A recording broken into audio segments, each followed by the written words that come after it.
ஒரே நாள்ல வந்து இவ்ளோ விஷயம் நடந்துச்சு. எத பேசுறது, எத விடுறதுன்னே தெரியல. இன்னைக்கு இன்டர்நெட்ட தொறந்தாலே 3 பேர் ட்ரெண்டிங்ல இருக்காங்க. ஒண்ணு ட்ரம்ப், எலான் மஸ்க், அதுக்கப்புறம் நம்ம தலைமை கிறிஸ்டியானோ ரொனால்டோ. 3 பேர் பத்தியும் இந்த வீடியோல பார்க்கலாம். முக்கியமா வந்து எலான் மஸ்க் வந்து ஒரு பிரெடிக்ஷன் பண்ணியிருக்காரு. அது நம்ம வாழ்க்கையே மாத்தும்னு நினைக்கிறேன். அத பத்தி முக்கியமா பார்க்கலாம். கடைசி வரைக்கும் வெயிட் பண்ணி பாருங்க. அது ரொம்ப முக்கியமானது. ஃபர்ஸ்ட் வந்து எதுக்காக இந்த மீட்டிங் நடந்ததுன்னு பார்ப்போம். ட்ரம்ப்பும், எம்பிஎஸும் வந்து பயங்கர க்ளோஸ் ஃப்ரெண்ட்ஸ். எம்பிஎஸ்னா முகமது பின் சல்மான். அவர் தான் சவுதி அரேபியாவோட கிரவுன் பிரின்ஸ். ட்ரம்ப் எப்போ வின் பண்ணாலும் ஃபர்ஸ்ட் போற கண்ட்ரி வந்து சவுதி அரேபியா தான் இருக்கும்.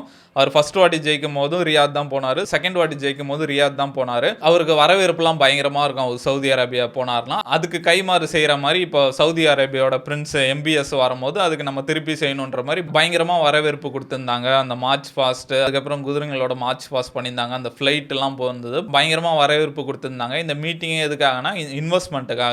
சவுதி அரேபியா வந்து இப்போ யூஎஸ்ல வந்து 600 பில்லியன் இன்வெஸ்ட் பண்ணுறேன் அப்படின்ற மாதிரி சொல்லியிருந்தாங்க. அதுக்கப்புறம் ப்ரெஸ் மீட்லாம் நடந்தது. ப்ரெஸ் மீட்டில் நடந்து பயங்கரமாக கொஸ்டின்ஸ்லாம் கேட்டாங்க. ட்ரம்ப்கிட்டையும் சரி, எம்பிஎஸ் அவர்கிட்டையும் சரி பயங்கரமாக கொஸ்டின் கேட்டாங்க. ஏபிசி நியூஸோட ரிப்போர்ட்டர் ஒரு ட்ரம்ப்பை பார்த்து ஒரு கொஸ்டின் கேட்டாங்க. நீங்கள் பிரசிடெண்ட்டாக இருக்கீங்க, ஆனால் உங்கள் ஃபேமிலி வந்து சவுதி கூட பிஸ்னஸ் பண்ணிட்டு இருக்காங்களே அப்படின்னு மாதிரி கொஸ்டின் கேட்டு, அப்புறம் வந்து நீங்கள் சவுதியில் வந்து இந்த மாதிரி ஒரு ஜேர்னலிஸ்டெல்லாம் கொலை பண்ணியிருக்கீங்க, அதை பற்றி என்னென்னு நினைக்கிறீங்க அப்படின்னு மாதிரி பயங்கரமாக கேட்டாங்க. ட்ரம்ப்பு தான் ஆன்சர் பண்ணார். ஃபஸ்ட்டு நீங்கள் எந்த நியூஸ் அப்படின்னு, ஏபிசி ஃபேக் நியூஸ், உங்களுக்கு வேறு வேலையே இல்லை, ஒஸ்ட்டு நியூஸ் இதுதான் அப்படின்ற மாதிரி சொல்லிட்டு, நான் வந்து இப்போ ஃபேமிலி பிஸ்னஸில் வந்து ஈடுபடுறதில்ல, நான் என் எனர்ஜி ஃபுல்லாக அமெரிக்காவுக்கு தான் ஸ்பெண்ட் பண்ணுறேன். என்ன கேட்டால் ஃபேமிலி பிஸ்னஸ் வந்து மற்ற கண்ட்ரியோட சவுதி கிட்ட கம்மியாக தான் பண்ணுறாங்க, இன்னும் அதிகமாக கூட நான் பண்ண சொல்லுவேன் அப்படின்ற மாதிரி சொன்னார். அதுக்கப்புறம் அந்த கொலை கேஸை பற்றி கேட்கும்போது இதுக்கும் அவருக்கும் சம்மந்தம் இல்லை, அந்த ஜேர்னலிஸ்ட்டை வந்து யாருக்குமே பிடிக்காது, இது அவருக்கும் இதுக்கும் சம்மந்தம் இல்லை அப்படின்ற மாதிரி சொன்னார். அதுக்கப்புறம் வந்து எம்பிஎஸ் அவரே வந்து ரிப்ளை பண்ணார். அவர் வந்து இந்த ஒசாமா பின் லாடன் கூட சேர்ந்த ஆள், அதனால தான் அவருக்கு அந்த மாதிரி தண்டனை கிடைச்சது அப்படின்ற மாதிரிலாம் சொல்லிட்டு இருந்தார். அதுக்கப்புறம் அந்த எம்பிஎஸ் பேசும்போது சொல்லியிருந்தாரு, நாங்கள் ஃபஸ்ட்டு 600 பில்லியன் வரைக்கும் இன்வெஸ்ட்மெண்ட் பண்ணுறோம் அப்படின்னு சொல்லியிருந்தோம். இப்போ வந்து அதை நாங்கள் ஏற்றுறோம், 1 ட்ரில்லியன் வரைக்கும் நாங்கள் இன்வெஸ்ட் பண்ணுறோம் அப்படின்ற மாதிரி சொல்லியிருக்காரு. இந்த மாதிரி உங்களோட மீட்டிங் நடந்தது, இந்த ப்ரெஸ் மீட்லாம் முடிஞ்சது. அதுக்கப்புறம் ட்ரம்ப் வந்து அவருக்கு ஒயிட் ஹவுஸ்லாம் டூர்லாம் காமிச்சாரு. அதுக்கப்புறம் நைட்டு டின்னர் நடந்தது. யூஎஸ்ஏ வந்து சவுதி பிரின்ஸுக்காக ஒரு டின்னர் அரேஞ்ச் பண்ணியிருந்தாங்க. அதில் வந்து பெரிய பெரிய ஆளுங்க நிறைய பேர் இருந்தாங்க. Business menu, politician, sports person அந்த மாதிரிலாம் இருந்தாங்க. ஏன் நம்ம தலைமை எலான் மாஸ்க் இருந்தார், அதுக்கப்புறம் ஃபீஃபா பிரசிடென்ட் இருந்தார், டிம் குக் இருந்தார், ஜெஃப் பெசோஸ் இருந்தார் அப்படின்ற மாதிரிலாம் சொல்கிறாங்க. முக்கியமாக வந்து நம்ம தலைவர் ரொனால்டோ அதில் இருந்தார். அதுதான் இப்போ பயங்கர ஷாக்கு. இன்டர்நெட்டே இப்போ ஃபுல்லாக ரொனால்டோ பற்றி தான் பேசிகிட்டு இருக்கு. ரொனால்டோ ட்ரம்ப் மீட் பண்ணதை பற்றி. ஆல்ரெடி நம்ம வீடியோலேயே மெஸ்ஸி ஃபேன்ஸ்லாம் வர கதறுவானுங்க. சும்மா ரொனால்டோ பற்றி பேசினதுக்கே இப்போ மெஸ்ஸி ஃபேன்ஸ் எல்லாம் போட்டு உரிச்சிட்டு இருக்கானுங்க இன்டர்நெட்டில்.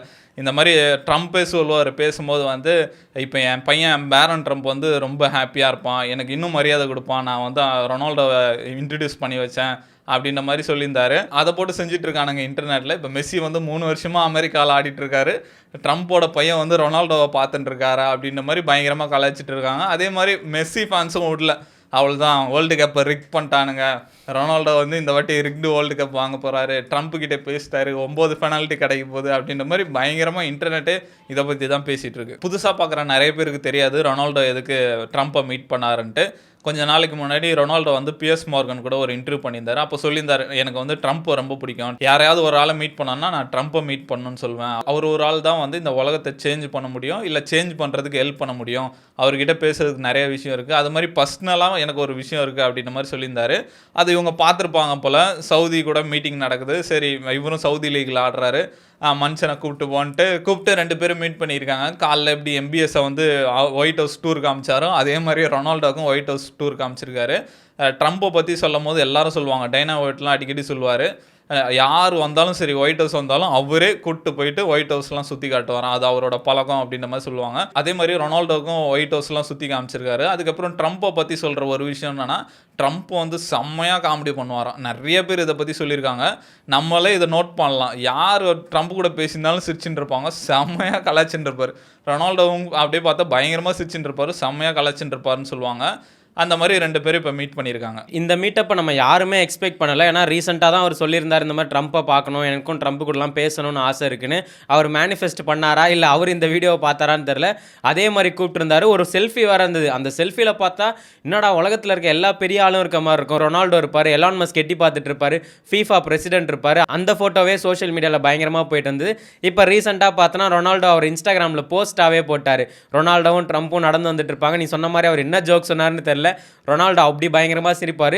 சரி அந்த கமெண்ட்ஸ்லாம் போய் பார்த்தா எல்லாம் ரொனால்டோக்கு ஃபயர் விடான்னு பார்த்தா மெஸ்ஸியை போட்டு அடிச்சிட்டு இருக்காங்க. மெஸ்ஸியை வந்து ஃபன்னியாக கலாய்க்கிற மாதிரி நிறைய கமெண்ட்ஸ்லாம் போட்டு பாவம் மெஸ்ஸியை தான் போட்டு அடிச்சிட்டு இருக்காங்க. அப்புறம் இந்த மீட்டப்க்கு பின்னாடியும் பார்த்தோன்னா ஒரு பிஸ்னஸ் மூவ் தான் பண்ணியிருக்காரு.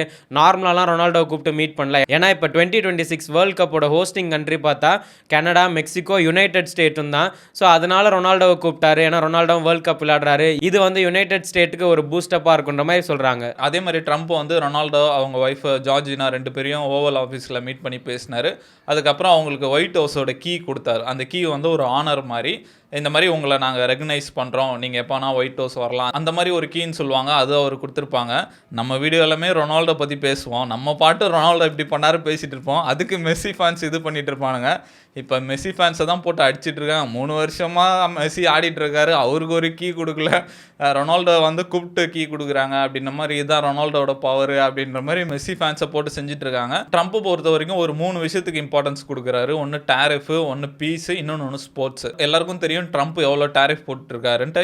இவங்க கூட ப்ரெஸ் மீட்லேயே சொன்னார், ஃபஸ்ட்டு பிரசிடென்ட் நான் தான் 21 ட்ரில்லியன் கிட்ட உள்ளே எடுத்துகிட்டு வந்திருக்கேன், வேற எந்த பிரசிடென்டாவது சொல்லுங்கள் இந்த மாதிரி பண்ணாங்க அப்படின்ற மாதிரி பெருமையாக சொல்லிட்டு இருந்தார். அதுக்கப்புறம் பீஸுக்கும் நிறைய ஒர்க் பண்ணிட்டு இருக்காரு. கிட்டத்தட்ட 9 மாதத்தில் 9 வாரம் முடிச்சு வச்சிருக்காரு. அதுக்கப்புறம் அவர் முக்கியமாக ஸ்போர்ட்ஸுக்கு வந்து நிறைய கான்சென்ட்ரேட் பண்ணுறாரு. ஃபீஃபா வேர்ல்டு கப் வந்து யூஎஸில் தான் நடக்க போகுது. 2028 ஒலிம்பிக்ஸ் வந்து யூஎஸில் தான் நடக்க போகுது. ஒயிட் ஹவுஸ்லேயே வந்து UFC ஃபைட் நடத்த போகிறாங்க. அதுக்கான வேலைலாம் பயங்கரமாக போயிட்டுருக்கு. அந்த மாதிரி ஸ்போர்ட்ஸுக்கும் அவர் நிறைய இம்பார்ட்டன்ஸ் கொடுத்துட்ருக்காரு. இப்போ ரொனால்டோவை ட்ரம்ப் மீட் பண்ணதுக்கு ரீசனே பார்த்தோன்னா அவர் அந்த சவுதி லீக்ல ஆடுற மாதிரி தான். மனுஷன் பக்காவாக மூவ் பண்ணிட்டு இருக்காரு. சவுதி கூட டை அப் பண்ணுறதுக்காக யாரெல்லாம் பிடிச்சா கரெக்டாக இருக்கும்னு. ரொனால்டோ இப்போ தான் ஒரு கான்ட்ரவர்சியில் இருந்தார், ரெட் கார்டு. அடுத்தது பார்த்தா சம்மந்தமே இல்லாமல் ட்ரம்ப் கூட சுற்றிட்டு இருக்காரு. இந்த மாதிரி நம்ம தலையை வந்து பிஸி ஷெட்யூலில் போயிட்டே இருக்காரு. அடுத்த வேர்ல்ட் கப் வருது. இவங்க சொல்கிற மாதிரி சப்போஸ் யூஎஸ்ஏல விளையாடுறனால ஒரு வேர்ல்ட் கப் வின் பண்ணிட்டாருன்னா மெஸ்ஸி ஃபேன்ஸ்லாம் அடிப்பாங்க. நம்ம ரொனால்டோ ஃபேன்ஸுக்கு என்ன வேர்ல்ட் கப்பை வாங்கிட்டாருன்னு ஒரு ஹாப்பியாக இருக்கும். நானும் அதான் நினச்சேன். சரி மனுஷன் ரெட் கார்டு வாங்கிட்டு சோகமாக இருப்பாருன்னு பார்த்தா இந்த பக்கம் பார்த்தா ட்ரம்ப் கூட சுற்றிட்டு இருக்காரு.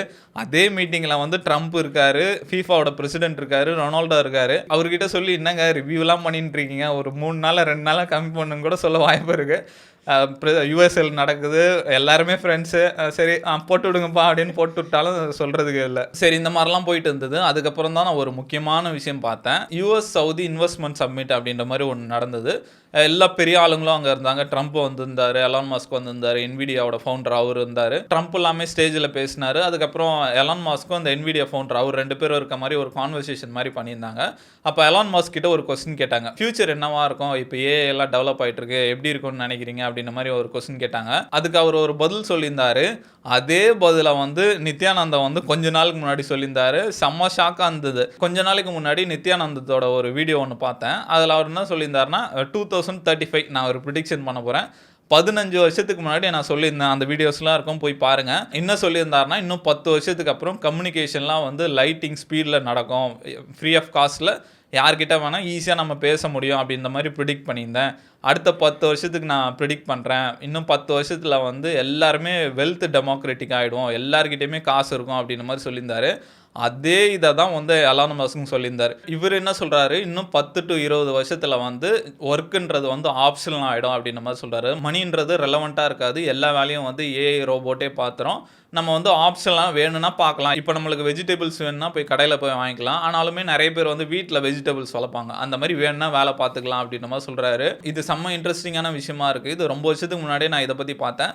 இந்த நேவல் ரவிகாந்த் அவர் வந்து சொல்லியிருந்தார், ஃபியூச்சர் வந்து எல்லாமே ரோபோட்ஸ் அந்த மாதிரி தான் வேலை பார்க்கும், நம்மளோட வேலை என்னென்னா ஒருத்தர் என்டர்டைன்மெண்ட் பண்ணிகிட்டு இருப்போம் அப்படின்னு மாதிரி சொன்னார். அப்போ எனக்கு சரியாக புரியல. நித்யானந்தம் அவர் சொல்லும் போது எனக்கு புரியல, இப்போ எலான் மஸ்க் சொல்லும் போது தான் புரியுது, ஆமாம் இல்லை அப்படின்ற மாதிரி இருக்குது. இப்போவுமே மணிக்கு இதெல்லாம் வேல்யூ கிடையாது. இன்றைக்கி நினச்சா கவர்மெண்ட்டு பிரிண்ட் எடுத்து எல்லாருக்கும் காசு கொடுத்துடலாம். ஏன்னா வந்து கவர்மெண்ட்டால் ஈஸியாக பிரிண்ட் பண்ண முடியும். இப்போ பிரிண்ட் அடிச்சு எல்லாரும் காசு கொடுத்துடலாம். இன்னும் ஒரு பிரச்சனைனா வேலை நடக்காது. நம்ம காசு போய் வேணும் தான் வேலைக்கு போகிறோம், காசு கொடுத்துட்டா வீட்டிலே உட்காந்துருவோம். இப்போ ரோபோட்ஸு ஏஐ வந்துச்சுன்னா வேலை எல்லாமே அது பார்த்துக்கும், நம்மளுக்கு அந்த மணிக்கு அந்த வேல்யூவே எல்லாம் போயிடும். அதனால் எல்லாருக்கிட்டும் மணி இருக்கும், அந்த வெல்த் ஸ்ப்ரெட் ஆகிடும், பாவர்ட்டி ஒழிஞ்சிரும் அப்படின்ற மாதிரி சொல்கிறாரு. அது செம்மையாக இருந்தது. அப்பா இன்னும் 10 வருஷமா சூப்பர்ரா அப்படின்ற மாதிரி இருந்தது.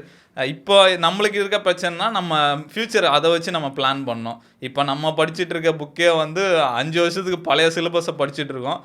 உலகமே மாறப்போகுதுரா அப்படின்ற மாதிரி இருக்குது. நம்ம அதுக்கேற்ற மாதிரி இப்போ பிளான் பண்ண வேண்டியது இருக்கும். இப்போ ரொனால்டோவும் ட்ரம்ப்பும் மீட் பண்ணி பேசியிருக்காங்க. அதை பற்றி நீங்கள் என்ன நினைக்கிறீங்க? அதே மாதிரி எலான் மஸ்கோட இந்த ப்ரிடிக்ஷனை பற்றி என்ன நினைக்கிறீங்கன்ட்டு கமெண்ட்டில் சொல்லுங்கள்.